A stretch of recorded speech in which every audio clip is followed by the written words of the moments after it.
تو بعض سیاسی لیڈر کیا کرتے ہیں میرے بھائی، پبلک کو ایک جنگ میں ڈال دیتے ہیں، ہم نعرے بازی لگا کے ان کے پیچھے جاتے ہیں، اس کے بعد وہ پتلی گلی سے بھاگ جاتے ہیں، ہم لاوارث کھڑے ہوتے ہیں، آپس میں لڑ رہے ہوتے ہیں، وہ ایسا، وہ یہودی، وہ قادیانی، وہ فلانا، وہ ڈمکانا۔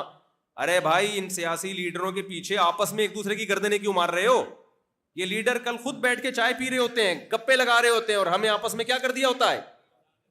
لڑوا دیا۔ تو لیڈر کے پیچھے جاؤ، میں منع نہیں کر رہا، سیاست میں کوئی کسی کو ووٹ دیتا ہے، کوئی کسی کو ووٹ دیتا ہے، دو، جس پارٹی کو آپ اچھا سمجھتے ہو اس پارٹی کو جوائن بھی کرو، اس کو ووٹ بھی دو، لیکن اس پارٹی کی خاطر اپنے رشتوں کو اور اپنی دوستیوں کو، کیونکہ یہ بعد میں بیٹھ جاتے ہیں آپس میں، قوم کے وسیع تر مفاد میں گلے بھی مل رہے ہوتے ہیں، ہم ایک دوسرے کو بلا بلا کہہ کے۔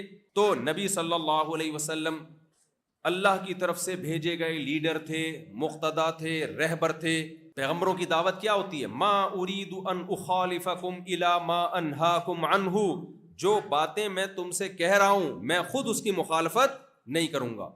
ہمارے نبی نے ہمیں جو آرڈر دیا خود اس پہ دگنا عمل کیا۔ ہمیں نبی نے آرڈر دیا رمضان کے روزے رکھو، اللہ کا حکم ہے، نبی نے شوال کے بھی رکھے، ایام 20 کے بھی رکھے، پیر جمعرات کے بھی رکھے، اور پھر امی عائشہ فرماتی ہیں جب آپ روزے رکھنے پر آتے اتنی کثرت سے رکھتے کہ ایسا لگتا تھا کہ اب کبھی ناغہ ہی نہیں ہوگا، زندگی روزوں میں ہی گزرے گی۔ ہمیں نبی نے حکم دیا صبح صادق سے لے کے غروب آفتاب تک روزے کا ٹائم ہے۔